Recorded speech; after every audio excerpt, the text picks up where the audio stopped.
श्री सीतारामचंद्र भगवान की जय। थोड़ा जोर से बोलो भाई, इतना धीरे बोलोगे तो कथा नहीं होगी फिर।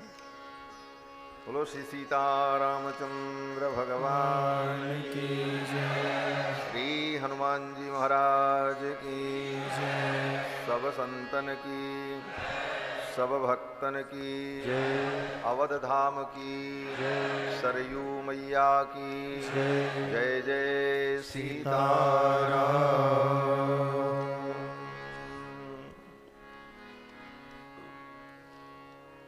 हरि ओम।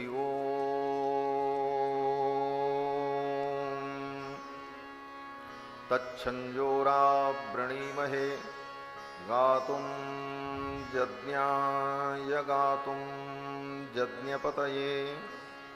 दैवी स्वस्तिरस्तु नः स्वस्तिर्मानुषेभ्यः। ऊर्ध्वं जिगातु भेषजं सन्नो अस्ति द्विपदे सं चतुष्पदे। रामाय रामभद्राय रामचन्द्राय वेधसे। रघुनाथाय नाथाय सीतायापतये नमः। रामं रामानुजं सीतां भरतं भरतानुजं।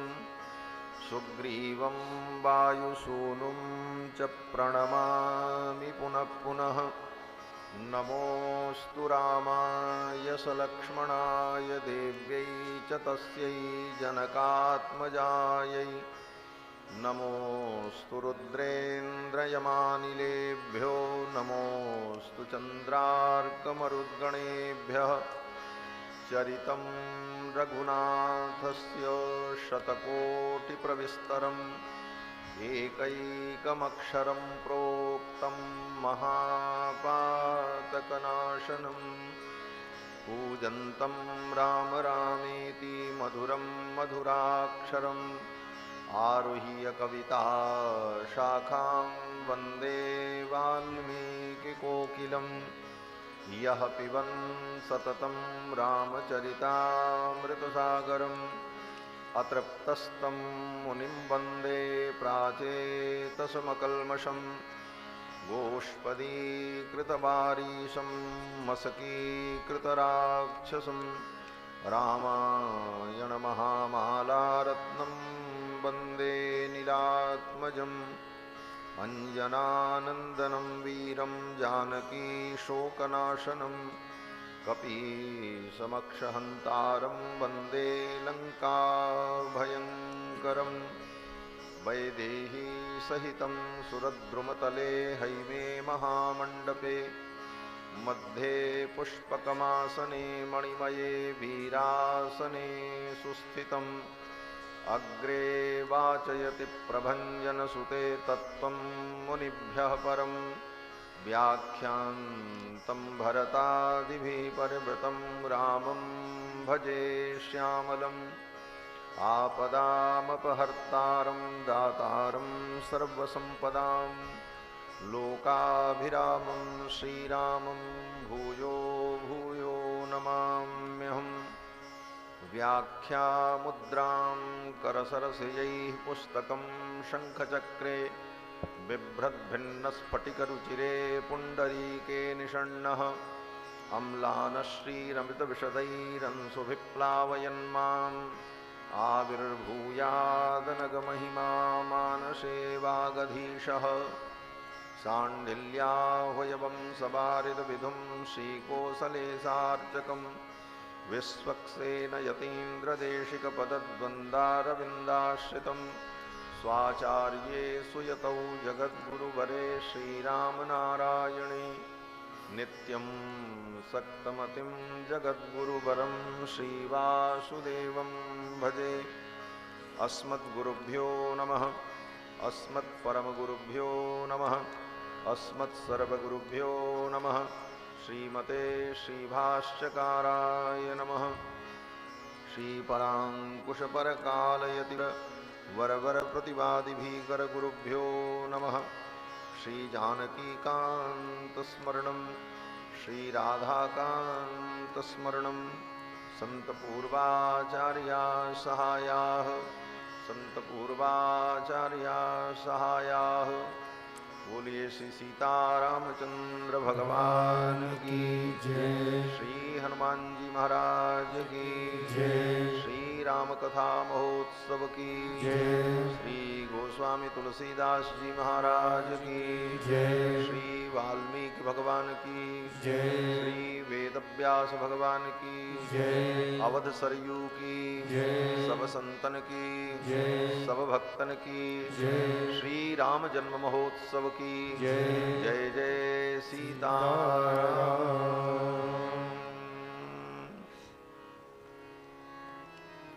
भगवान श्री रघुनंदन की मंगलमयी कथा सुधा का हम सभी लोग श्रवण लाभ प्राप्त करें, उसके पूर्व भगवान नाम संकीर्तन श्रद्धा भक्ति के साथ कर लें, पश्चात भगवान की कथा का आस्वादन करेंगे।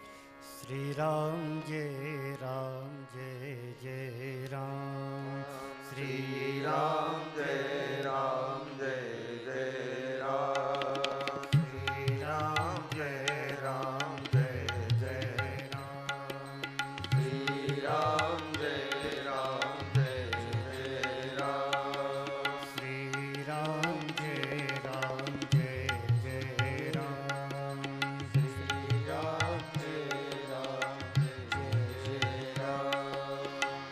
श्री राम जय जय राम। श्री राम जय जय राम।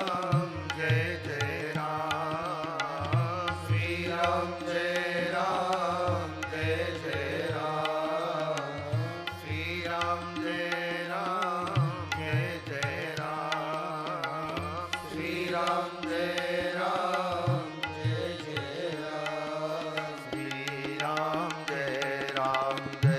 जय राम। श्री राम जय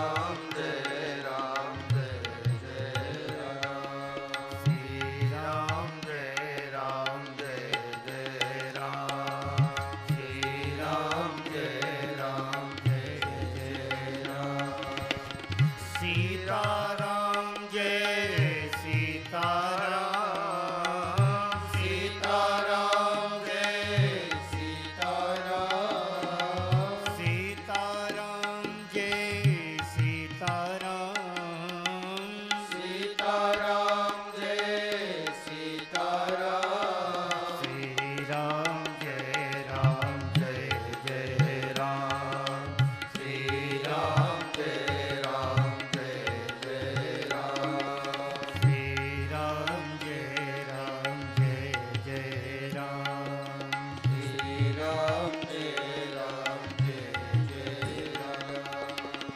कौशल्या के प्यारे राम। कौशल्या के प्यारे राम। कौशल्या के प्यारे राम। कौशल्या के प्यारे राम। दशरथ राज दुलारे राम। दशरथ राज दुलारे राम।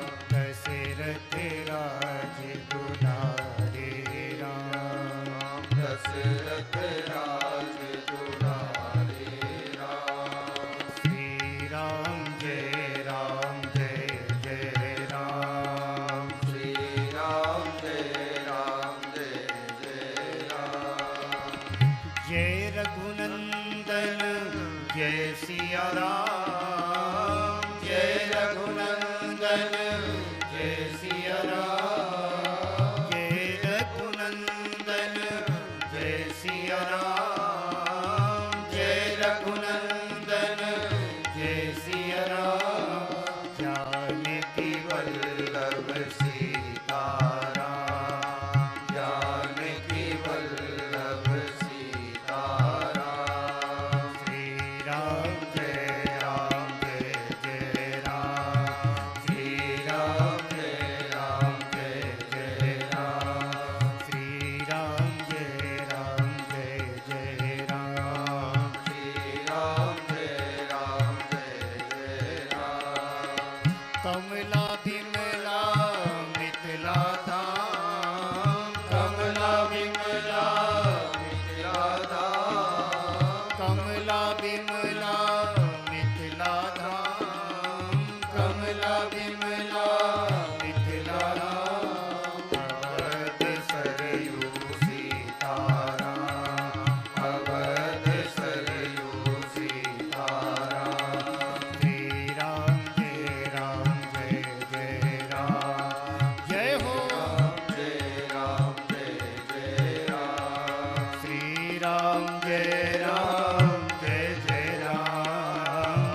जय राम जय जय राम श्री राम जय राम जय जय राम श्री राम जय राम जय जय राम श्री राम जय राम जय जय राम श्री राम जय राम जय जय राम श्री राम जय राम जय जय राम श्री राम जय राम जय जय राम श्री राम जय राम जय जय राम सीताराम जय सीताराम सीताराम जय सीताराम सीताराम जय सीताराम सीताराम जय सीताराम श्री राम जय राम जय जय राम श्री राम जय राम जय जय राम श्री राम जय राम जय जय राम श्री राम जय राम जय जय राम श्री राम जय राम जय जय राम श्री राम जय राम जय जय राम सीताराम जय सीताराम सीताराम जय सीताराम सीताराम जय सीताराम सीताराम जय सीताराम सीताराम जय सीताराम सीताराम जय सीताराम सीताराम जय सीताराम सीताराम जय सीताराम श्री राम जय राम जय जय राम श्री राम जय राम जय जय राम श्री राम जय राम जय जय राम श्री राम जय राम जय जय राम श्री राम जय राम जय जय राम श्री राम जय राम जय जय राम श्री राम जय राम जय जय राम श्री राम जय राम जय जय राम श्री राम जय राम जय जय राम श्री राम जय राम जय जय राम श्री राम जय राम जय जय राम श्री राम जय राम जय जय राम श्री राम जय राम जय जय राम बोलो श्री सीतारामचंद्र भगवान की जय। श्री हनुमान जी महाराज की जय। जय जय सीताराम।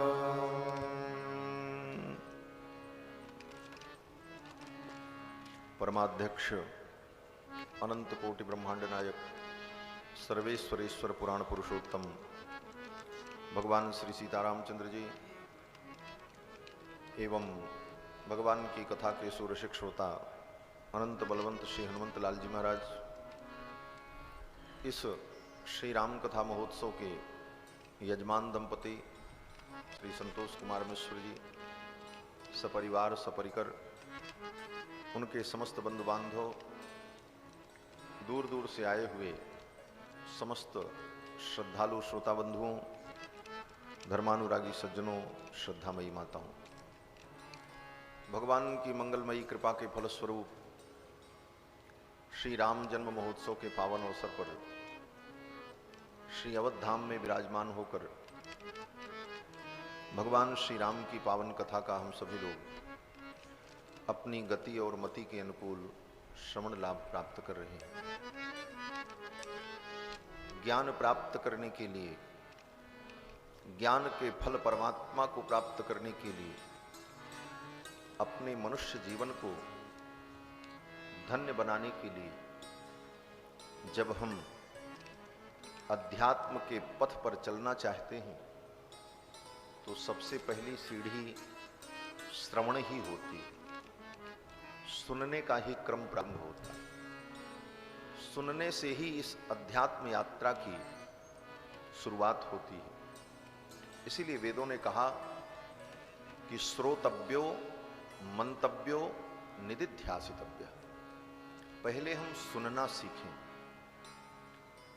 सुन करके ही हम अध्यात्म पथ के पथिक बन सकते हैं और जीवन के परम लाभ को प्राप्त कर सकते हैं। भगवान की कथा को सुनना यह बहुत बड़ी साधना है और सुन करके इसे धारण करना यह भगवान की बहुत बड़ी कृपा है। भगवान के जो परम भक्त होते हैं, कदाचित कोई ऐसी परिस्थिति आवे तो वो भगवान को छोड़ सकते हैं, लेकिन भगवान की कथा को नहीं छोड़ सकते। कदाचित ऐसी कोई परिस्थिति आवे तो भक्त भगवान को छोड़ सकता है, लेकिन भगवान की कथा को नहीं छोड़ सकता। यही परम भक्तों की परिपाटी है।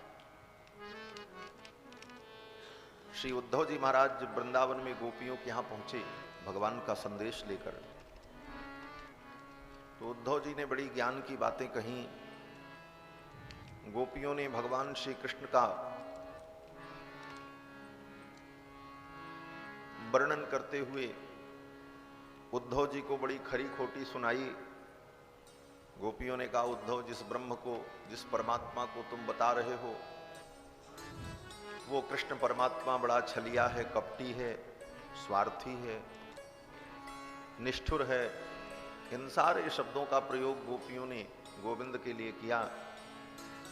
उद्धव जी को अच्छा नहीं लग रहा था। अंत में उद्धव जी ने यही कहा कि जब कृष्ण से इतना कष्ट है तुम्हें, कृष्ण छलिया हैं, निष्ठुर हैं, कपटी हैं, तो ऐसे कृष्ण का नाम क्यों लेती, उनकी चर्चा क्यों करती, बंद करो।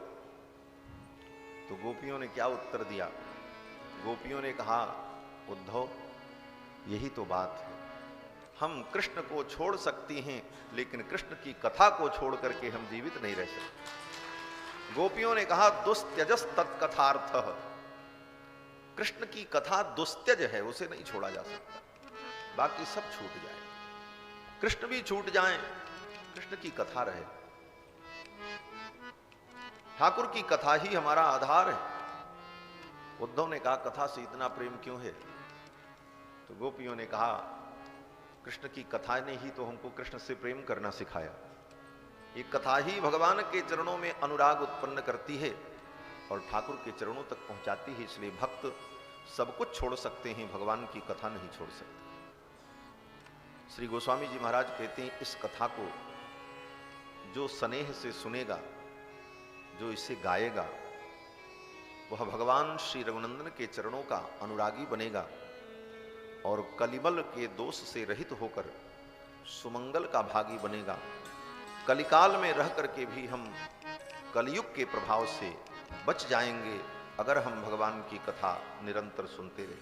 ये यह कथहि स्नेह समेता, ये यह कथहि स्नेह समेता, कहीं नहीं सुनी यही समुझ सचेता, कहीं नहीं सुनी यही समुझ सचेता।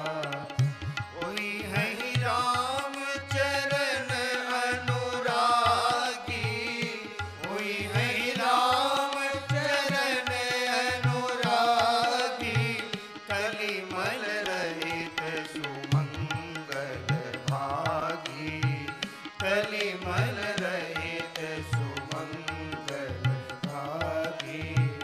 ये यह कथहि स्नेह समेता, ये यह कथहि स्नेह समेता।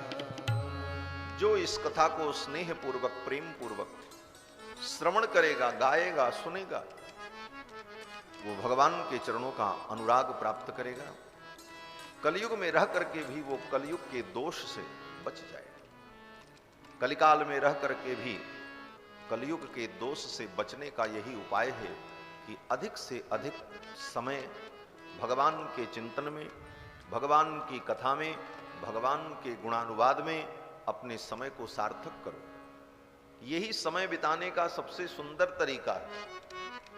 ऐसे तो लोग समय बिताने का बड़ा तरीका ढूंढ निकाले, कैसे समय पास हो, बोले चलो खेलते हैं, ये करते हैं, वो करते हैं। हम लोग बचपन में सुनते थे समय पास करने का एक बड़ा बच्चों का तरीका, बोले समय बिताने के लिए करना है कुछ। हाँ, आप लोगों को भी याद होगा, बच्चे स्कूल में अंताक्षरी करें तो उसकी पहली पंक्ति में यही कहा जाता, शुरू करो अंताक्षरी लेकर हरि का नाम। लेकिन चिंतन करना वहां भी भगवान के नाम से ही शुरुआत होती, लेकर हरि का नाम, समय बिताने के लिए करना है कुछ। तो इस जीवन के समय को सार्थक करने का सबसे सुंदर तरीका यही है कि हम भगवान के चिंतन में अपने समय को बिताएं। धन्य घड़ी सोई जब सतसंगा, धन्य जन्म द्विज भगति अभंगा। वो घड़ी धन्य है जिस घड़ी हम सत्संग करते हैं, भगवान का नाम लेते हैं, भगवान का गुणानुवाद करते हैं।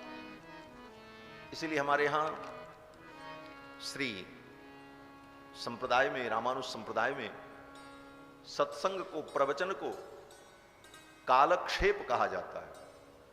यहां की भाषा में तो हम लोग कहते हैं महाराज प्रवचन हो रहा है, हम प्रवचन सुनने गए थे, कथा सुनने गए थे।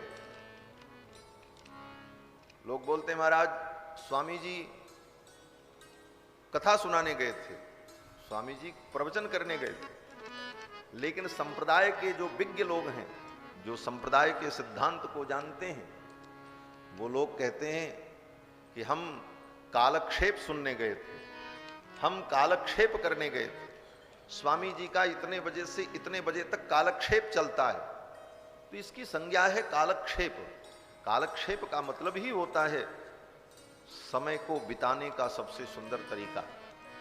तो भगवान का गुणानुवाद करते हुए जो हम समय व्यतीत करते हैं, यही हमारे जीवन का सबसे सुंदर समय है। बाकी समय तो सब बीत रहा है। कैसे बीत रहा है? बोले निद्रया ह्रियते नक्तम व्यवायेन च वावयः, दिवाचार्थे हया राजन कुटुंब भरणेन च। निद्रया ह्रियते नक्तम, रात्रि सो करके बीत जा रही है, अथवा भोगादि कर्म में रात्रि व्यतीत हो जाती है। दिवाचार्थे हया राजन कुटुंब भरणेन च। दिन जो है कुटुंब का भरण पोषण करने में, परिवार का पोषण करने में, दो रोटी कमाने में दिन बीत जाता है, इसी में सारी जिंदगी चली जा रही। दिवाचार्थे हया राजन कुटुंब भरणेन च। तो करना क्या है? बोले इस जीवन में इतना सत्संग कर लो, इतना भजन कर लो, इतना भगवान का नाम जप लो कि जब जीवन की अंतिम घड़ी आवे, अंतिम सांस आवे, उस समय आपको एकमात्र भगवान की याद आवे और किसी की याद ना। जीवन का जब वो अंतिम क्षण आवे, उस समय पुत्र, परिवार, पत्नी, घर, मकान, दुकान, किसी की याद ना आवे, केवल भगवान की याद आवे। और अगर ऐसा हो गया तो मानो जीवन सफल हो गया। वेदव्यास जी यही कहते हैं कि जन्मलाभ पर पुंसाम अंते नारायण स्मृति ही। जीवन का यही परम लाभ है कि अंतिम समय में भगवान की स्मृति आ जाए। लेकिन वो अंतिम समय में स्मृति कैसे आएगी? इतना सरल थोड़ी। गोस्वामी जी महाराज कहते हैं उसके लिए बड़े बड़े मुनि जन्म जन्म तक जतन करते हैं। जन्म जन्म मुनि जतन कराए, जन्म जन्म मुनि जतन कराए, अंतराम कहिया आवत नाही, अंतराम कहिया आवत नाही, जन्म जन्म मुनि जतन कराए, जन्म जन्म मुनि जतन कराए। जन्म जन्म जतन करना पड़ता है, फिर भी अंतिम समय में भगवान का नाम नहीं आता। और आवे तो कैसे आवे? अंतिम समय, मृत्यु के समय शरीर में इतनी पीड़ा होती है, ऐसी विकट परिस्थिति रहती है हमारे आचार्य वर्णन करते हैं कि जब प्राण निकलता है उस समय शरीर की 72,000 नाड़ियां फटने लगती, भयंकर पीड़ा। एक साथ 1,000 बिच्छू डंक मारे तो शरीर में जितनी पीड़ा होगी उतनी पीड़ा प्राण निकलने के समय होती है। बोले महाराज इतनी पीड़ा नहीं होती होगी, लोगों को विश्वास नहीं होता, लेकिन इतना होता है क्यों? बोले लिखा है शास्त्र। अनुभव तो हमने नहीं किया है, क्योंकि अब जब मरेंगे तब जानेंगे, और सबके साथ यही परिस्थिति, जो मरे वही जाने, और जो मरा वो बताने भी नहीं आया, तो कैसे जाने? बोले शास्त्र जो कहता है उसी के आधार पर जानना है। देखो, प्रत्यक्ष दिखने वाला सूर्य झूठा हो सकता है, प्रत्यक्ष दिखने वाला ये संसार असत्य हो सकता है, लेकिन शास्त्र की एक पंक्ति भी असत्य नहीं है। ये विश्वास रखो। ये विश्वास जिस दिन दृढ़ हो जाएगा उस दिन सब कुछ समझ में आ जाएगा। सारी बातें क्यों नहीं समझ में आती? हम सब सुनते हैं, पढ़ते हैं, लेकिन ठीक ठीक समझ क्यों नहीं पाते? क्योंकि आधा विश्वास करते हैं, आधा विश्वास नहीं करते। शास्त्र की पंक्तियों पर जिस दिन पूर्ण विश्वास हो जाएगा कि जो शास्त्र कहता है यही सत्य है, उस दिन सब कुछ समझ जाएगा। तो शास्त्र की वाणी कहीं मिथ्या नहीं, शास्त्र के एक एक वाक्य परम प्रमाण हैं और उसमें कभी संदेह नहीं रखते। तो शास्त्र कहता है कि मरते समय 1,000 बिच्छू डंक मारे तो जितनी पीड़ा होती है उतनी पीड़ा होती मरने वाले प्राणी। बात, पित्त, कफ, ये शरीर की जो तीनों प्रकृति है, ये तीनों प्रकृति दूषित हो जाती है। वायु शरीर के नस नस में अवरुद्ध हो जाती है, कफ आकर के गले में अटक जाता है, पित्त मस्तिष्क में चढ़ करके मस्तिष्क की चिंतन क्षमता को धीरे धीरे विकृत कर देता है। आचार्य कहते हैं कि प्राण प्रयाण समये कफवात पित्तैः, प्राण प्रयाण समये कफवात पित्तैः कंठावरोधन विधौ स्मरणम कुतस्ते। उस समय कंठ अवरुद्ध हो जाता है, भगवान का स्मरण कर पाना बड़ा कठिन होता है। कैसे भगवान का स्मरण हो? इसके लिए ही तो साधना करनी है कि जीवन भर जब हम भगवान का भजन करेंगे, कथा श्रवण करेंगे, भगवान का नाम लेंगे, तो करते करते करते करते जब पूरा अभ्यास बन जाएगा तो अंतिम समय में भी भगवान का ही स्मरण होगा। यही जीवन का परम लाभ है। हम लोग बड़भागी हैं कि श्री राम जन्म महोत्सव के पावन अवसर पर श्री अवध धाम में विराजमान होकर भगवान की मंगलमयी कथा सुधा का अपनी गति और मति के अनुकूल श्रवण लाभ प्राप्त कर रहे हैं। कल के प्रसंग में आप सभी लोगों ने श्रवण किया कि भगवान मिथिला पधारे और मिथिला में भगवान ने माहेश्वर धनुष को तोड़ा।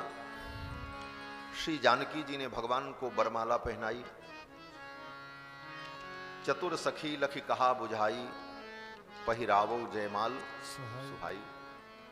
गावही छवि अवलोक सहेली, सिय जयमाल राम उर मेली। किशोरी जी ने जयमाला पहनाई। सखियों ने कहा कि इनके चरणों में प्रणाम करो।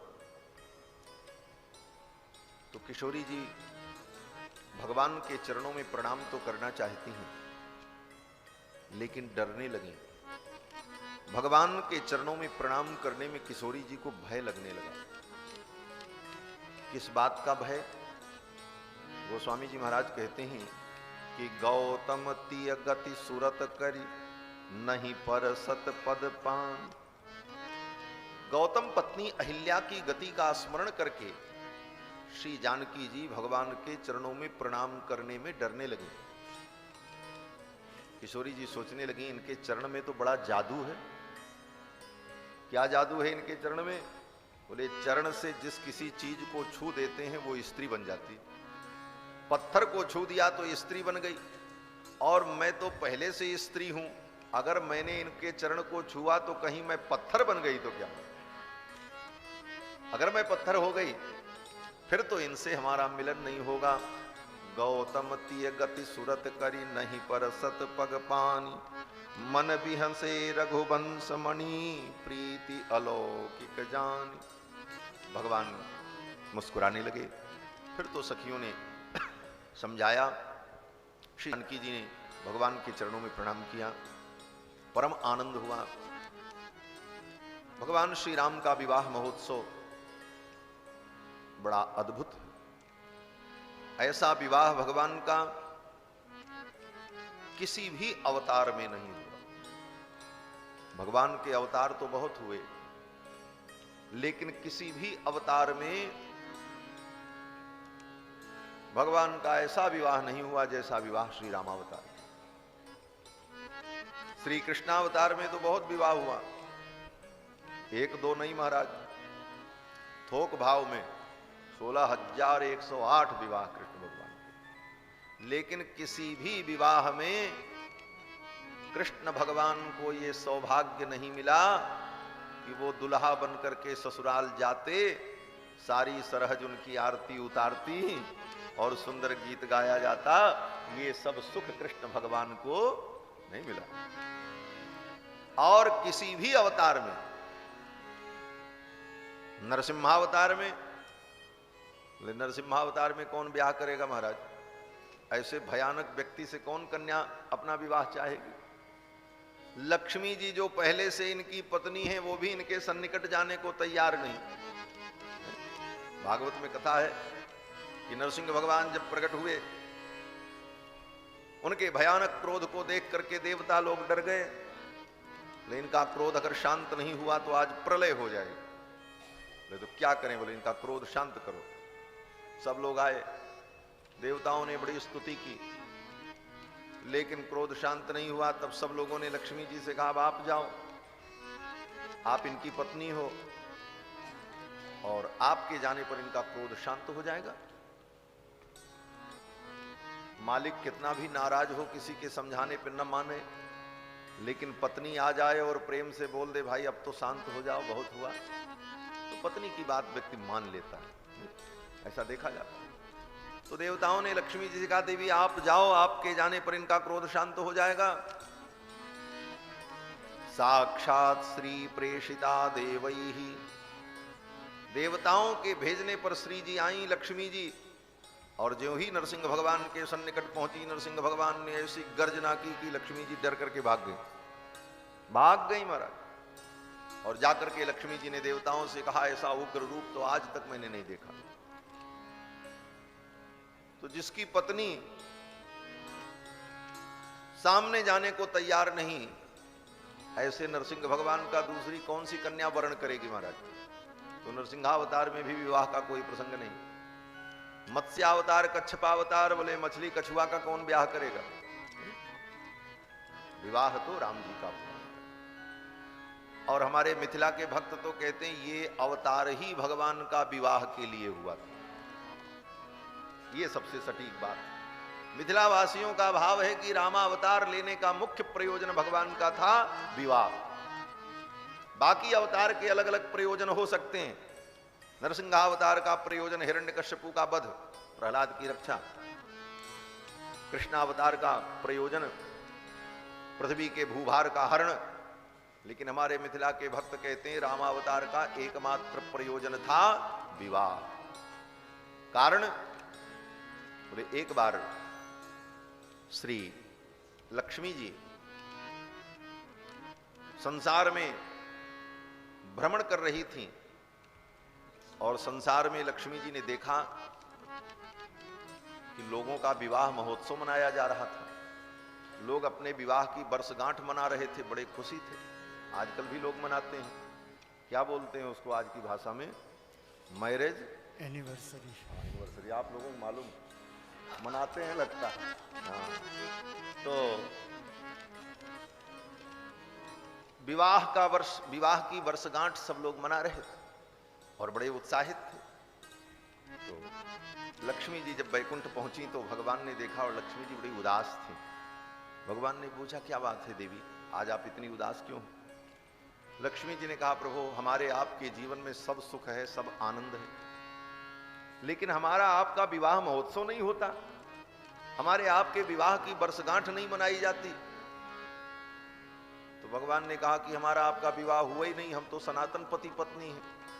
जो पहले किसी का पति न रहे और कन्या किसी की पत्नी न रहे और बाद में वो दोनों किसी के पति पत्नी बने, तब न विवाह महोत्सव मनाया जाता।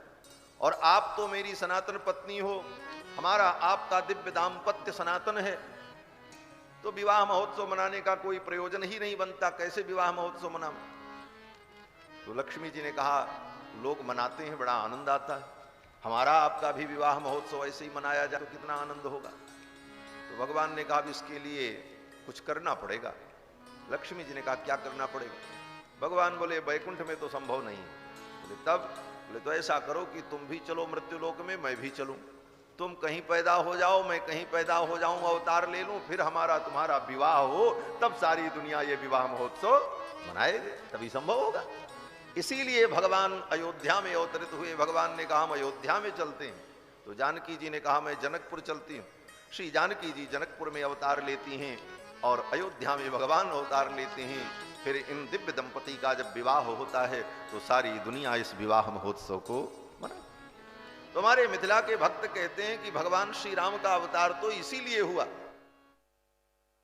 धाम से विवाह हो और फिर आने वाली पीढ़ियां अनंत अनंत युगों तक मेरे भक्त मेरे विवाह महोत्सव का आनंद अनुभव करें। भगवान श्री राम का विवाह महोत्सव अद्भुत है। धनुष जब टूट गया, टूटत ही धनु भवै भयो विवाहु, धनुष तो टूटते ही मानो विवाह हो गया प्रतिज्ञा के अनुसार। लेकिन आगे की जो विधि है वो तो विधि है। धनुष जब टूटा तो उसी समय श्री परशुराम जी महाराज का आगमन होता है। तेहि अवसर सुन शिव धनु भंगा, तेहि अवसर सुनि शिव धनु भंगा, तेहि अवसर सुनि शिव धनु भंगा, आयो भृगुकुल कमल पतंगा, आयो भृगुकुल कमल पतंगा, तेहि अवसर सुनि शिव धनु भंगा, तेहि अवसर सुनि शिव धनु भंगा, देख महीप सकल सकुचारे, देख महीप सकल सकुचारे, बाज झपट जनु लवा लुकारे, बाज झपट जनु लवा लुकारे, गौर शरीर भूत भल भाजा, गौर शरीर भूत भल भाजा, भाल विशाल त्रिपुंड विराजा, भाल विशाल त्रिपुंड विराजा, तेहि अवसर सुन शिव धनु भंगा। धनुष टूटा ये सुन करके उसी समय श्री परशुराम जी महाराज का आगमन होता है। ददर्श भीम संकासम जटा मंडल धारिणम, अत्यंत भयंकर रूप, मस्तक पर त्रिपुंड, जटा का मंडल बनाए हुए, जैसे हमारे त्यागी जी देखिए ऐसे ही जटा मंडल बनाए हुए, गले में रुद्राक्ष की माला, कंधे पर शुभ्र यज्ञोपवीत और मृगचर्म कटि में लिपटा हुआ, अनेक अस्त्र शस्त्रों को धारण किए हुए साक्षात शिव मूर्ति, भगवान शिव ही मानो प्रकट हो गए हों ऐसा विलक्षण स्वरूप श्री परशुराम जी महाराज आते हैं। परशुराम जी के आते ही सभी लोग भयभीत हो गए, सभी राजा कांपने लगे, अरे ये तो जमदग्नि नंदन परशुराम है। और इनकी विशेषता क्या है? बोले विश्व विदित क्षत्रिय कुल द्रोही, विश्व विदित है कि ये क्षत्रियों का संहार करने वाले हैं और अनेक बार दुष्ट क्षत्रियों का इन्होंने संहार किया है, इसलिए सभी राजा भयभीत हो गए। फिर तो परशुराम जी महाराज ने बहुत सारी बातें कहीं, बीच बीच में लक्ष्मण जी बोलते रहे। परशुराम जी का क्रोध और बढ़ता रहा। अंत में भगवान श्री रघुनंदन की वाणी से उन्हें शांति मिली और भगवान के स्वरूप को परशुराम जी ने पहचाना। और फिर श्री परशुराम जी महाराज भगवान श्री राम से कहते हैं, रघुनंदन, जिस धनुष को तुमने तोड़ा है उसी धनुष के समकक्ष ये दूसरा धनुष है, जिसका नाम परपुरंजय है। ये वैष्णव धनुष है। और जिस धनुष को तुमने तोड़ा है वो माहेश्वर धनुष था। इस धनुष पर भी प्रत्यंचा चढ़ा करके दिखा दो तो मेरे मन का संदेह दूर हो जाए। फिर तो भगवान श्री राम उस धनुष पर प्रत्यंचा चढ़ाने के लिए कुछ करते, उसके पहले ही वो धनुष भगवान श्री राम के पास आ गया।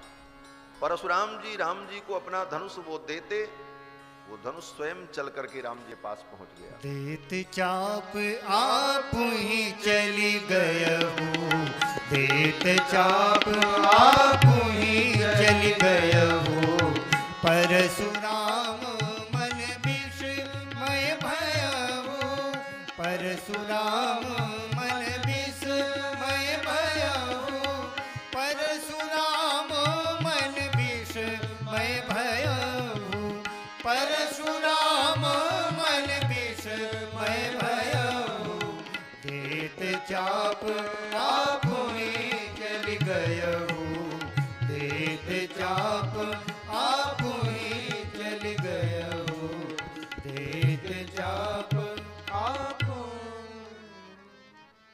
धनुष अपने आप भगवान के पास चला गया। और धनुष ही नहीं गया, परशुराम जी के अंदर जो वैष्णव तेज था वह तेज भी परशुराम जी के अंदर से निकलकर भगवान के अंदर चला गया। देहान निर्गत्य वैष्णवम, परशुराम जी के अंदर जो वैष्णव तेज था वो निकल करके भगवान में चला गया। सबके देखते देखते, क्योंकि परशुराम जी महाराज भी भगवान के अवतार हैं, 24 अवतार में इनकी भी गणना है। 16वें अवतार श्री परशुराम जी महाराज और 17वां अवतार भगवान का वेद व्यास जी के रूप में और 18वां अवतार भगवान का श्री रामावतार। और ये इनका भी नाम राम ही है। राम नाम से भगवान के 3 अवतार हैं। अब तीनों अवतार में किस राम की हम चर्चा कर रहे हैं ये कैसे समझ में आवे, किस राम की हम बात कर रहे हैं, इसलिए 2 अवतारों में जो भगवान का नाम राम है वहां पर विशेषण लगा दिया गया। जमदग्नि नंदन जो राम हैं उनके नाम के आगे परशु का विशेषण लगा दिया तो परशुराम। और कृष्णावतार में रोहिणी नंदन जो राम हैं उनके नाम के आगे बल का विशेषण लगा दिया तो बलराम। राम उनका भी नाम, क्योंकि गर्ग जी ने जब नामकरण किया था तो राम नाम ही रखा था। अयम ही रोहिणी पुत्रो रमयन सुहृदो गुणैहि आख्यास्यते राम इति बलाधिक्याद बलम विदुः। ये अत्यंत बलशाली होंगे, इसलिए इनका नाम बल भी होगा, लेकिन नाम तो राम। तो राम नाम से भगवान के 3 अवतार हैं। तीनों में अलग अलग किस अवतार की चर्चा हो रही, किस राम का नाम हम ले रहे हैं, यह स्पष्ट करने के लिए 2 अवतारों में विशेषण लगाया जाता है। तो परशुराम जी महाराज भी भगवान के अवतार। परशुराम जी के अंदर जो दिव्य वैष्णव तेज था वह तेज भी राम जी में चला गया। बोले क्यों? बोले राम जी ने सोचा अब जब हम अवतरित हो ही चुके हैं तो अब 2 अवतार की जरूरत नहीं है, एक ही अवतार से काम चलेगा। तो परशुराम जी के अंदर जो तेज था वो राम जी के अंदर आ गया। परशुराम जी महाराज ने भगवान की परिक्रमा की, प्रणाम किया और परशुराम जी तप करने के लिए चले। श्रीमद् वाल्मीकि रामायण में यह प्रसंग कुछ भिन्न रूप से प्रस्तुत किया गया। वहां पर महर्षि वाल्मीकि वर्णन करते हैं, जब विवाह हो गया, बारात लौट करके अयोध्या आ रही थी, तो रास्ते में परशुराम जी मिलते हैं। रास्ते में परशुराम जी मिले और परशुराम जी ने कहा कि हे राम, धनुषो भेदनम चैव निखिलेन मया श्रुतम, तुमने धनुष तोड़ा है, ये सब मैंने सुना। अब मेरी शंका का समाधान करो और इस धनुष पर भी प्रत्यंचा चढ़ाओ। राम जी ने धनुष पर प्रत्यंचा चढ़ा दी। प्रत्यंचा चढ़ाने के बाद भगवान ने बाण चढ़ाया और तान दिया परशुराम जी के ऊपर। अब परशुराम जी थर थर कांपने लगे कि कहीं ये बाण चल गया तो लेने के देने पड़ जाएंगे। परशुराम जी जब कांपने लगे तो राम जी ने कहा, हे विप्र, आप डरे न, आपको डरने की आवश्यकता नहीं है, ये बाण मैं आपके ऊपर नहीं छोड़ूंगा। क्यों? तो भगवान कहते हैं, ब्राह्मणोऽसीति पूज्यो में विश्वामित्र कृतेन च। भगवान कहते हैं आप ब्राह्मण हो, आपको मैं नहीं मारूंगा। आपको मैं क्यों मारूं? तो जब ब्रह्म हत्या थोड़ी करनी। भगवान कहते हैं ब्राह्मणोऽसीति पूज्यो में, आप ब्राह्मण हो और पूज्य हो, इसलिए मैं आपको नहीं मारूंगा। दूसरी बात, विश्वामित्र कृतेन च, मेरे गुरु जो विश्वामित्र जी हैं, उनके आप रिश्तेदार हो, हमारे गुरु जी के परिवार के हो, मार देंगे तो हमारे गुरु जी को भी तो कष्ट होगा। विश्वामित्र जी के संबंधी हैं परशुराम जी महाराज। विश्वामित्र जी की सगी बहन परशुराम जी की दादी हैं।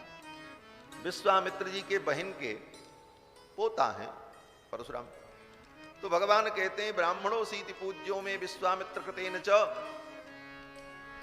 तस्मान प्राणहरम शरम, प्राण का हरण करने वाला ये बाण मैं आपके ऊपर नहीं छोड़ूंगा। लेकिन बताओ ये बाण अब मैं किसके ऊपर छोड़ूं? तो परशुराम जी ने कहा कि हे प्रभु, इस बाण के द्वारा आप मेरे पुण्यार्जित लोकों को समाप्त करें। परशुराम जी ने यही कहा।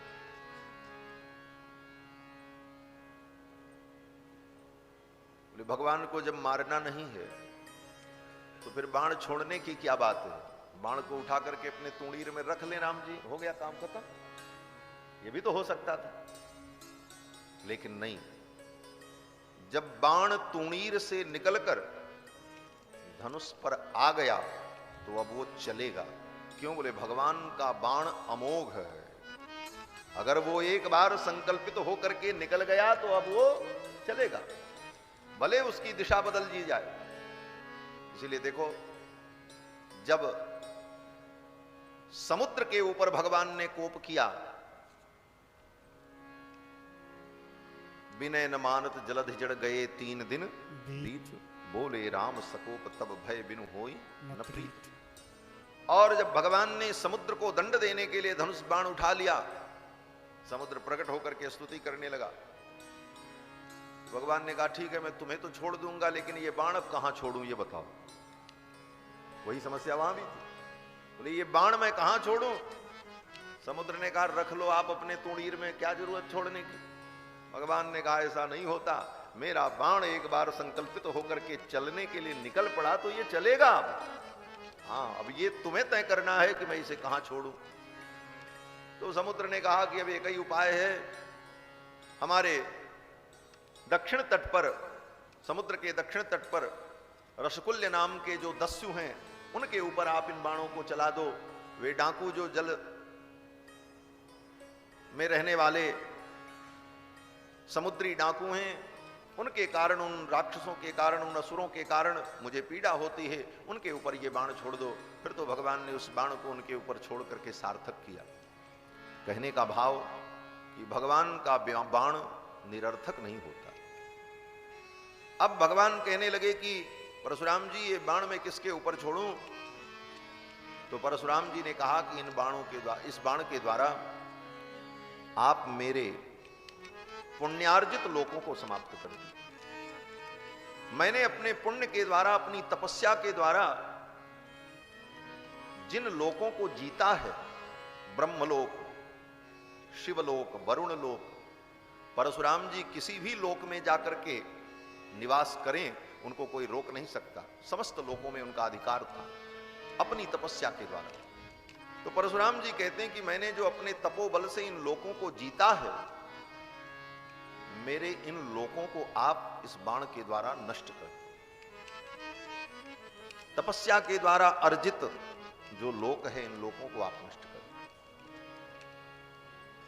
इसका मतलब ये मत समझना कि भगवान बाण मारेंगे और जितने ये लोक हैं सब खत्म हो जाएंगे।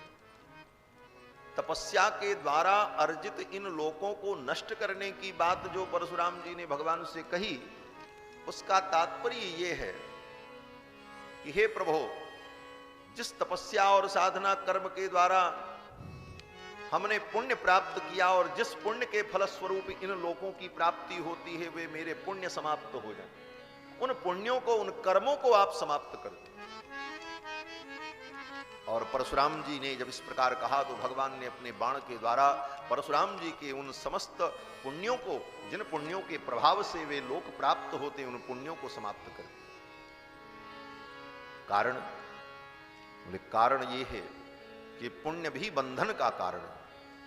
जैसे पाप बंधन का कारण है, उसी प्रकार पुण्य भी बंधन का कारण है।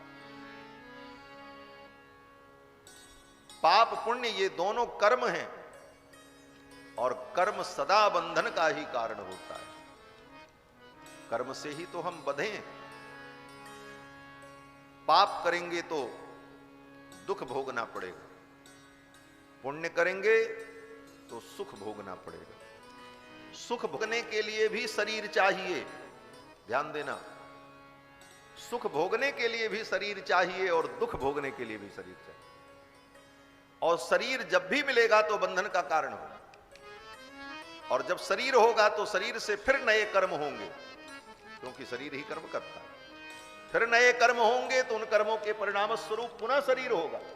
इस प्रकार पुनरपि जननम पुनरपि मरणम पुनरपि जननी जठरे शयनम, ये क्रम चलता रहता।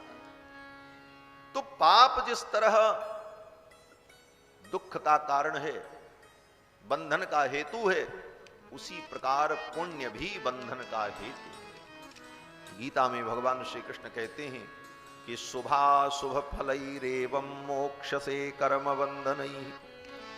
शुभ अशुभ ये दोनों कर्म जीव की मुक्ति में बाधक है।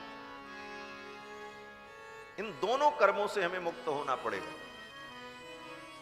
बोले इन दोनों कर्मों से मुक्त होने का उपाय क्या है? बोले उपाय बड़ा गंभीर है। उपाय ये है कि पहले ये विचार करो कि कितने कर्म हैं। अनंत जन्मों से हमने पाप और पुण्य किया और वो सब जमा है खाते में। अनंत जन्मों के पाप पुण्य दोनों जमा हैं, और आज भी हम पाप पुण्य कर रहे हैं। और अगर मुक्त नहीं हुए तो आगे भी शरीर मिलेगा तो फिर क्या होगा? पाप पुण्य दोनों होगा, क्योंकि शरीर का तो काम ही है कर्म करना, और इस शरीर से दो ही काम होता है, या तो पाप होगा या तो पुण्य होगा। तो ये पाप पुण्य की, कर्म की जो अपार राशि है, ये समाप्त कैसे हो? तो कहते हैं पिछले अनेक जन्मों के जो पाप हैं, वह पाप तो तुम्हारा एक क्षण में समाप्त हो जाएगा। वो भगवान समाप्त कर देंगे, खाता नील कर देंगे। बोले कैसे? बोले भगवान की शरण में आ जाओ तो। कोटि विप्र बद लागे ही जाहू, आए शरण तजो नहीं।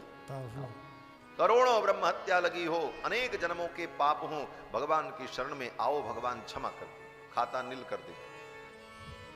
अहम त्वा सर्व पापेभ्यो मोक्षयिष्यामि मा शुचः।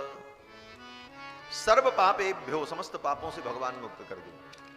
तो पाप का खाता तो नील हो गया। अब बचा पुण्य का खाता। पुण्य तो बचा है, तो पुण्य को भोगना पड़ेगा। तो वेदांत में, उपनिषद में कहा गया कि जो भगवान के शरणागत भक्त हो जाते हैं, भगवान की शरणागति कर लेते हैं, उनके पुण्य को भगवान उनके परिजनों में बांट देते हैं और उसका खाता नील कर देते हैं। अगर आप भगवान के शरणागत हो तो शरणागत भक्तों के अनेक जन्मों के जो संचित पुण्य हैं, उस पुण्य को भगवान उसके परिजनों के खाते में ट्रांसफर कर देते हैं। बोले इसके परिजन उसको भोग लें, क्योंकि सुख है, सुख तो सब चाहता है, तो सुख भगवान उसके परिजनों में बांट देते हैं। पाप को भगवान ने नष्ट कर दिया, पुण्य को उसके परिजनों के खाते में बांट दिया। ये तो पिछला हिसाब हो गया। अब बचा प्रारब्ध। प्रारब्ध माने जो हम आप कर रहे हैं, भोग रहे हैं। जिन कर्मों का भोग आरंभ हो गया है, ऐसे कर्म जो हैं वो प्रारब्ध कहलाते हैं। और प्रारब्ध के अनुकूल ही शरीर मिला है, प्रारब्ध के अनुकूल ही संसाधन मिलते हैं, और प्रारब्ध के अनुकूल ही परिजन मिलते हैं, प्रारब्ध के अनुकूल ही सब कुछ तय होता है।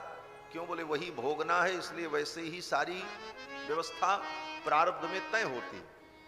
तो इस मनुष्य जीवन में, इस शरीर में जितना सुख दुख हमको भोगना है वो पहले से तय हो गया, उतना ही भोगना, उससे ज्यादा नहीं होगा और न उससे कम होगा। इसलिए संतों ने कहा कि विधिना ने जो लिख दई छठी रात के अंक, राई घटे न तिल बढ़े रहुरे जीव निशंक। विधाता ने जितना लिख दिया इस प्रारब्ध में, इस जीवन में, उतना ही होगा, उससे एक क्षण ज्यादा, थोड़ा भी ज्यादा नहीं होगा। कर्म कमंडल कर लिए तुलसी जहां जहां जाए।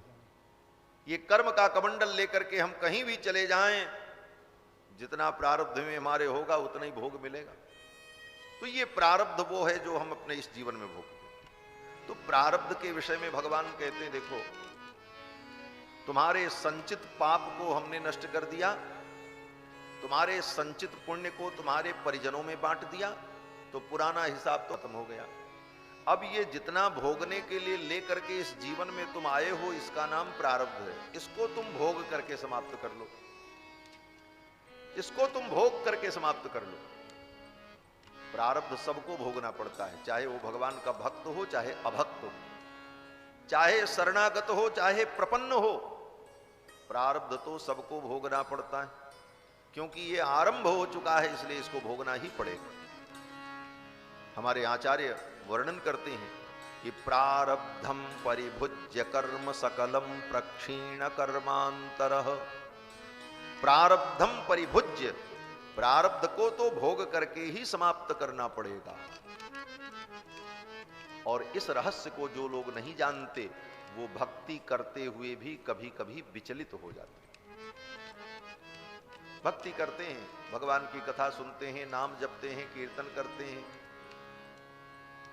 संतों की सेवा करते हैं, भगवान की सेवा करते हैं, लेकिन जीवन में कोई दुख आ गया, कोई कठिनाई आ गई तो तुरंत घबरा जाते हैं और कहते हैं महाराज हमने इतना भजन किया, हम तो भगवान की इतनी सेवा करते हैं, इतनी भक्ति करते हैं, और हमारे ऊपर ये विपत्ति आई।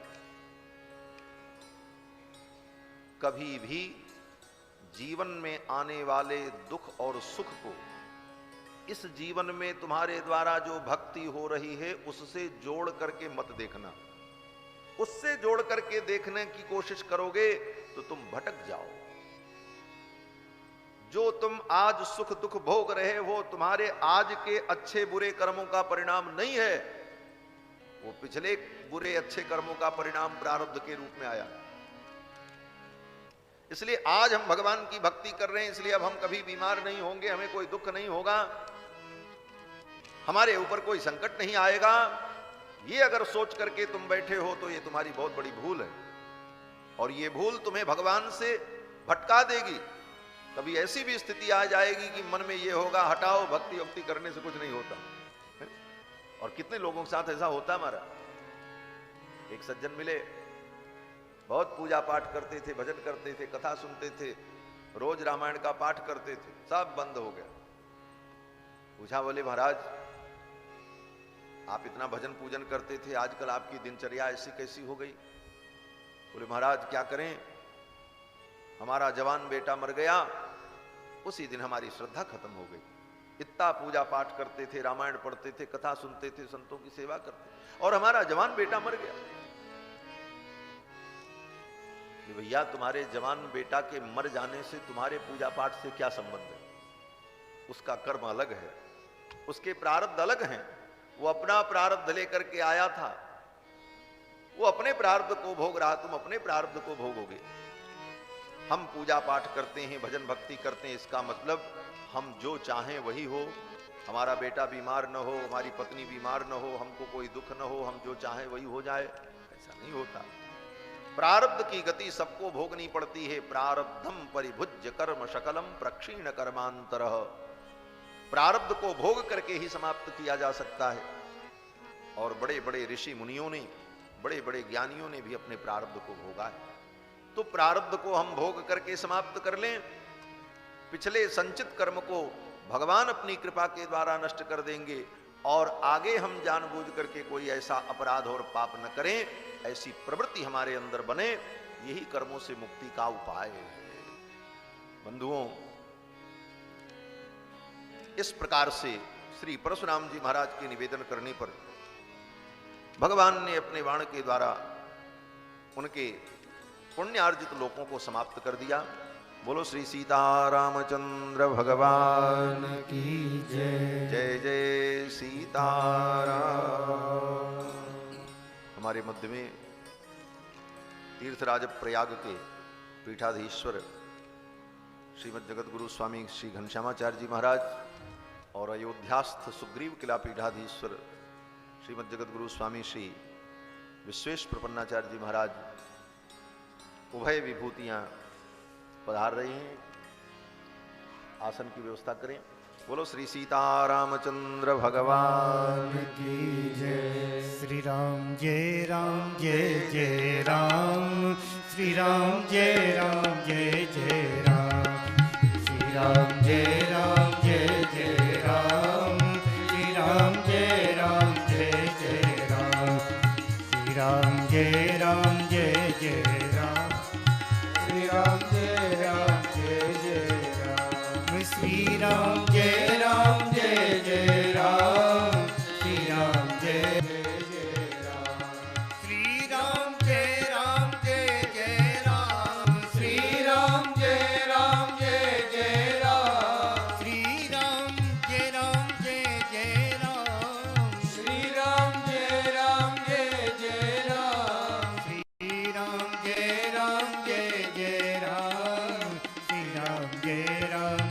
जय जय राम, श्री राम जय राम जय जय राम, श्री राम जय राम जय जय राम,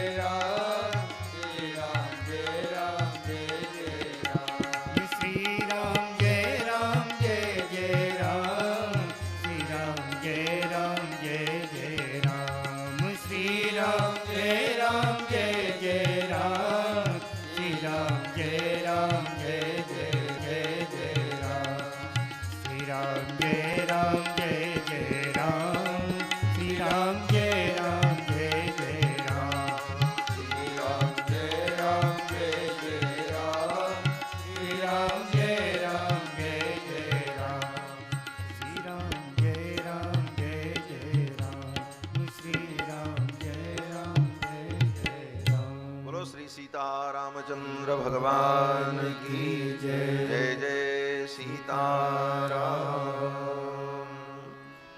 श्री परशुराम जी महाराज की प्रार्थना पर भगवान ने उनके पुण्यार्जित लोगों को उस बाण के द्वारा समाप्त कर दिया। फिर श्री परशुराम जी महाराज भगवान को आशीर्वाद देकर भगवान का मंगलाशासन करके विदा हो गए। कल्प के भेद से दोनों कथाएं परम प्रामाणिक, दिव्य और मंगलमयी हैं। कल्प भेद हरिचरित सुहाये भांति अनेक मुनीसन। इस चरित्र का संकेत जानकी मंगल ग्रंथ में गोस्वामी जी ने भी किया कि पंथ मिले भृगुनाथ हाथ फरसा लिए, डांट दिखावह आंख कोप दारुण किए। रास्ते में परशुराम जी मिलते हैं। ये प्रसंग श्री गोस्वामी जी ने भी स्मरण किया है, लेकिन जानकी मंगल ग्रंथ में, जानकी मंगल नाटक में परशुराम जी महाराज जब विदा हो गए, इसके बाद श्री जनक जी महाराज ने दूतों को बुलाया, पत्रिका तैयार की गई और दूत लोग पत्रिका लेकर के अयोध्या के लिए आते हैं। 3 दिन में चल करके दूत लोग अयोध्या पहुंचते हैं। त्रिरात्र मुषिता मार्ग के 3 रात्रि मार्ग में व्यतीत हुई। चौथे दिन दूत लोग अयोध्या पहुंचे। तब नृप दूत निकट बैठारे, मधुर मनोहर वचन उचारे। उन दूतों को दशरथ जी महाराज ने अपने निकट बैठाया और पूछा कि भैया मेरे दोनों बालक कुशल से तो हैं?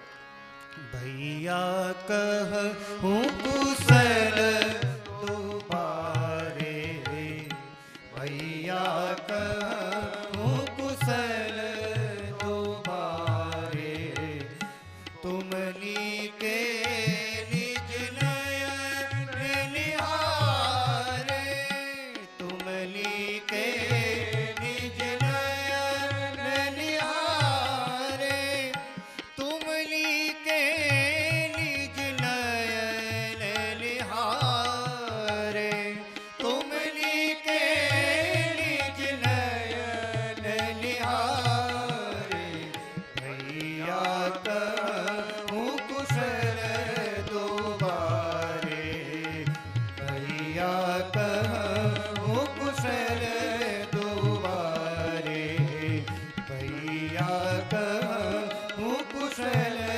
दुबारे। दशरथ जी महाराज ने पूछा, भैया मेरे दोनों बालक कुशल से तो हैं? सारा समाचार दूतों ने सुनाया। दशरथ जी महाराज ने पूछा, भैया तुमने मेरे बालकों को देखा है? दूतों ने कहा, हाँ महाराज देखा है। उनके पराक्रम को, उनके शौर्य को, उनके दिव्य स्वरूप को हमने अनुभव किया है। तो दशरथ जी महाराज कहते हैं, अपनी आंखों से देखा है? कैसा अद्भुत प्रश्न है। कोई भी व्यक्ति कहेगा हमने देखा है, इसका मतलब है उसने अपनी आंखों से देखा। अब पूछने वाला पूछे, भाई तुमने अपनी आंख से देखा है? हैं? क्या मतलब? कोई दूसरे की आंख से थोड़ी देखता, अपनी आंख से ही देखता। लेकिन दशरथ जी महाराज इतने प्रेमी हैं, इतने भावुक हैं कि दशरथ जी महाराज पूछते हैं, तुम नीके निज नयन निहारे, अपनी आंखों से तुमने देखा? दूतों ने कहा, महाराज हमने अपनी आंखों से ही देखा। बोले, क्या प्रमाण है कि तुमने अपनी आंखों से देखा? दूतों ने कहा, महाराज एक ही प्रमाण हमारे पास है। वो प्रमाण ये है कि आपके बालक को जो अपनी आंखों से देख लेता है ना, फिर उसकी आंखों से धना ही बंद हो जाता है, फिर वो दूसरे को देख ही नहीं पाता। यही सबसे बड़ा प्रमाण है। देव देखी तब बालक दो, देव देखी तब बालक दो, अब न आँख तर आवत को, अब न आँख तर आवत को, अब न आँख तर आवत को, अब न आँख तर आवत को, देव देखी तब बालक दो, देव देखी तब बालक दो, दूत बचन रचना प्रिय लागी, दूत बचन रचना तब लागी, प्रेम प्रताप वीर रस पागी, प्रेम प्रताप वीर रस पागी, देव देखी तब बालक दो। दूतों की इस वाक चातुरी को, उनके कहने की शैली को सुनकर दशरथ जी महाराज बड़े प्रसन्न हुए, परम आनंदित हुए। दूतों ने पत्रिका दी, दशरथ जी ने पत्रिका पढ़ी। दूतों ने कहा, महाराज हम पढ़ करके सुना देते हैं। और मिथिला से आए हुए दूतों ने पत्रिका को पढ़ करके सुनाई और बड़े भाव से सुनाया। हम तो पाती लेके आवत बानी पार से, राजा जनक दरबार से ना, हम तो पाती लेके आवत बानी पार से,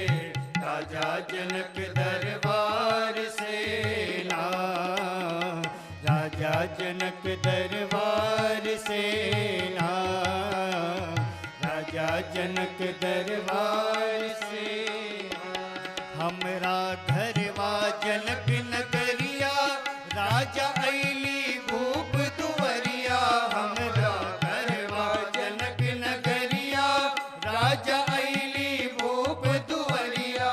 हमरा घरवा जनक नगरिया राजा अली भूप दुवरिया। हमरा घरवा जनक नगरिया राजा अली भूप दुवरिया। मनवा रीझ गईले महिमा परम्पार से राजा जनक दरबार से ना। मनवा रीझ गईले महिमा परम्पार से राजा जनक दरबार से ना। हम तो पाती लेके आवत बानी पार से राजा जनक दरबार से ना। राजा जनक दरबार से ना। हमरा राजा जनक के धिया जिनका नाम बाटे सिया। हमरा राजा जनक के धिया जिनका नाम बाटे सिया।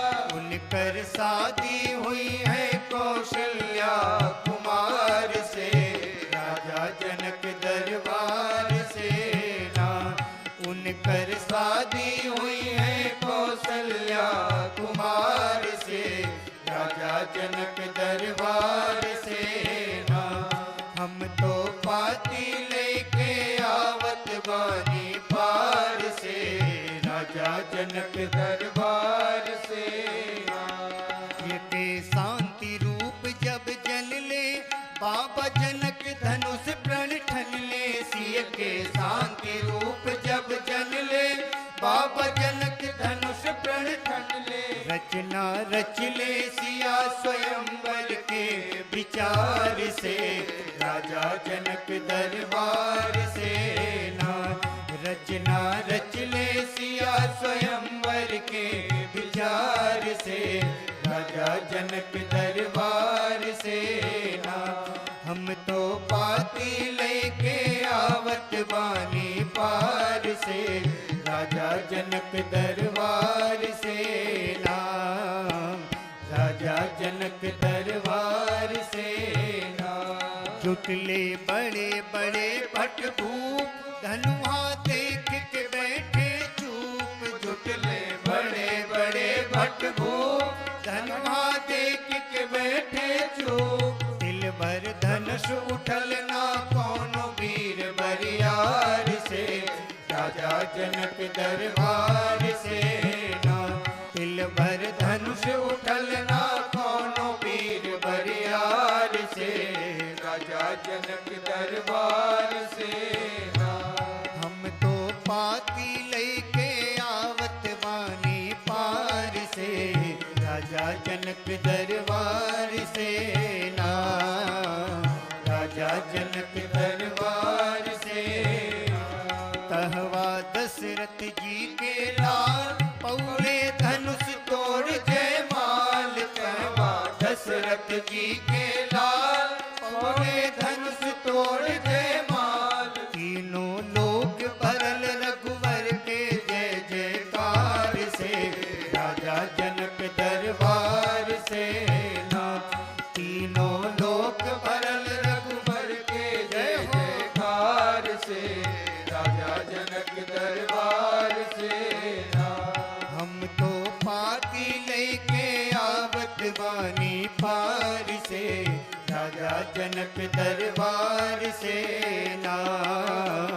राजा जनक दरबार से ना।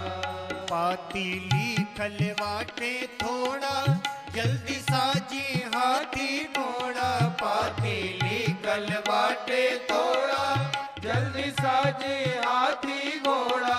पाती लिखल बाटे थोड़ा जल्दी साजी हाथी घोड़ा। पाती लिखल बाटे थोड़ा जल्दी साजी हाथी घोड़ा। विनती करत वाणी कर जोरी सरकार से राजा जनक दरबार से ना। विनती करत वाणी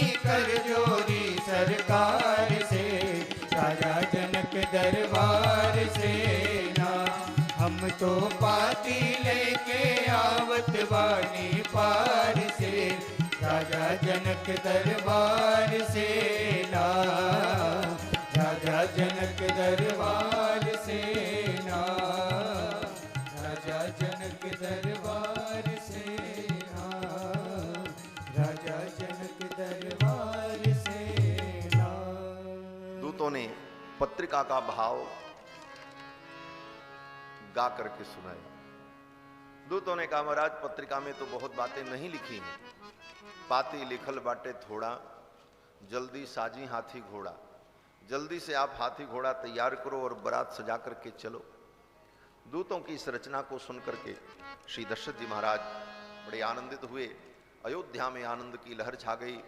गुरुदेव वशिष्ठ आए और गुरुदेव वशिष्ठ ने मार्गदर्शन किया और सुंदर बारात सज करके तैयार हुई। भरत शत्रुघ्न ने सब मित्र मंडली को तैयार किया और बड़े उत्साह के साथ भगवान श्री रघुनंदन की बारात अयोध्या से मिथिला के लिए चलती है। कितने बाराती थे। हमारे संत जन कहते हैं कि 1,64,000 रघुवंशी क्षत्रिय तो राम जी के बारात में थे। 64 सहस्राणी लक्षोपरि रघुवंशजा, विवाहे रामभद्रस्य परिवार युतागता।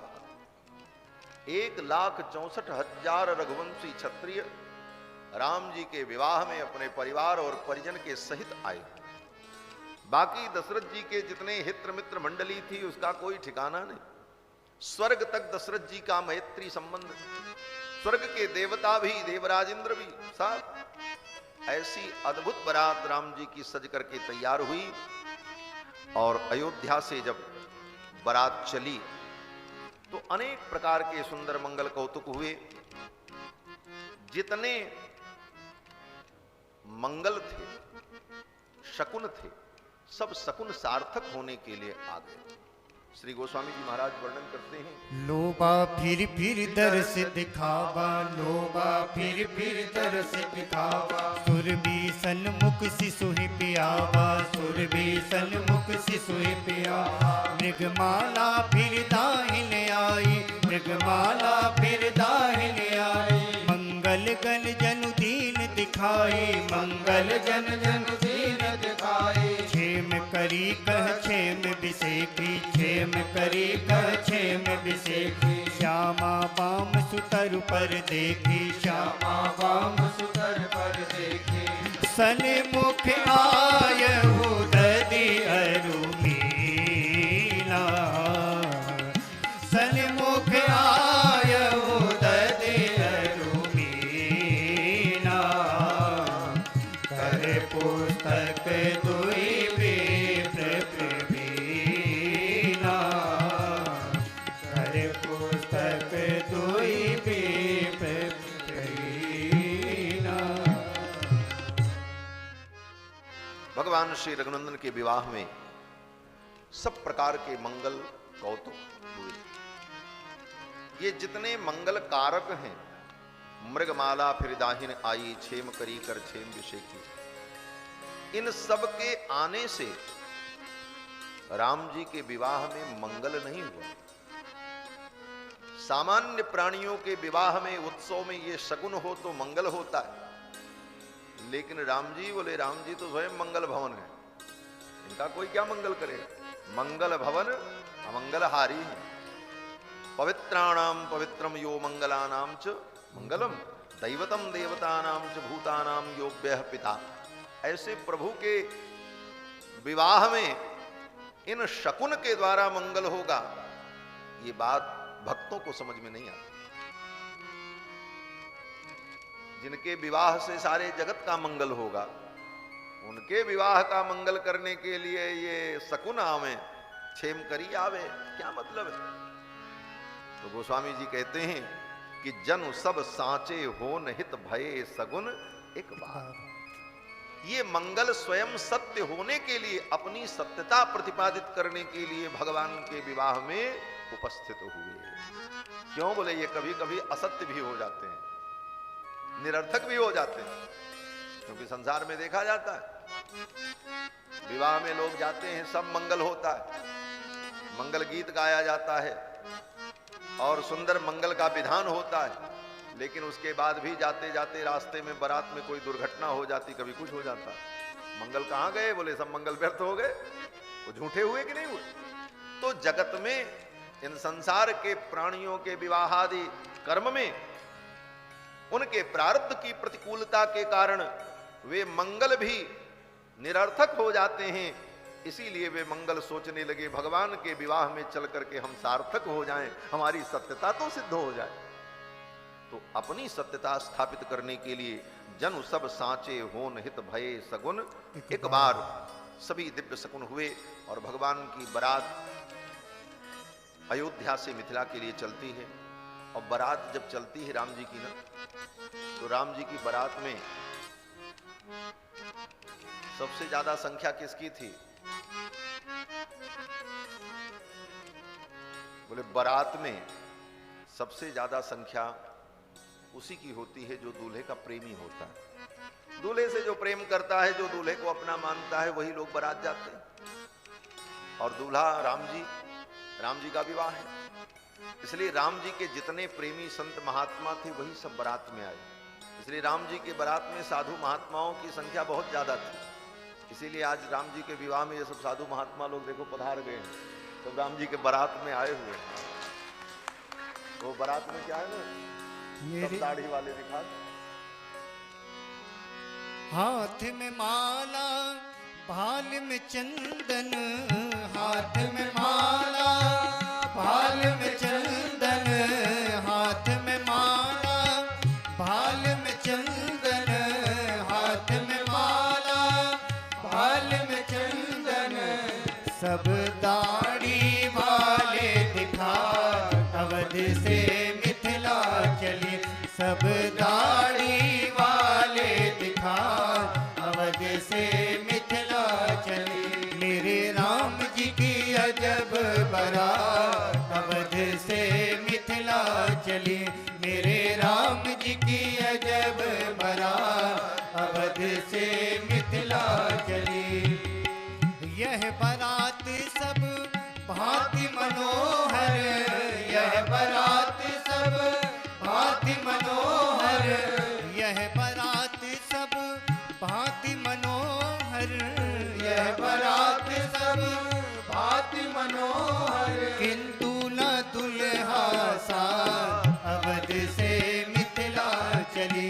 हाँ किंतु न दुल्हा साथ अवध से मिथिला चली। मेरे राम जी की अजब बारात अवध से मिथिला चली, मेरे राम जी की अजब बारात अवध से मिथिला चली। इतने बाराती किंतु किसी को, इतने बाराती किंतु किसी को, इतने बाराती किंतु किसी को, इतने बाराती किंतु किसी को, नहीं विवाह तिथि क्या अवध से मिथिला चली। हाँ नहीं विवाह तिथि क्या अवध से मिथिला चली। मेरे राम जी की अजब बारात अवध से मिथिला चली, मेरे राम जी की अजब बारात अवध से मिथिला चली। मेरे राम जी की अजब बारात अवध से मिथिला चली, मेरे राम जी की अजब बारात अवध से मिथिला चली। मिथिला में बहु व्यंजन मिलेंगे, मिथिला में बहु व्यंजन मिलेंगे, मिथिला में बहु व्यंजन मिलेंगे, मिथिला में बहु व्यंजन मिलेंगे। मर गए सतु खान अवध से मिथिला चली, यहाँ मर गए सतु खान अवध से मिथिला चली। मेरे राम जी की अजब बारात अवध से मिथिला चली, मेरे राम जी की अजब बारात अवध से मिथिला बारात अयोध्या से मिथिला के लिए चली। बड़े बड़े दिव्य संत महात्मा ऋषि मुनि सब बारात में सम्मिलित होकर के चल रहे हैं। और आज बारात में सम्मिलित होने के लिए हमारे ऋषि मुनि महात्मा लोग पधार गए हैं, तो इनका भी आशीर्वाद हम लोगों को मिले।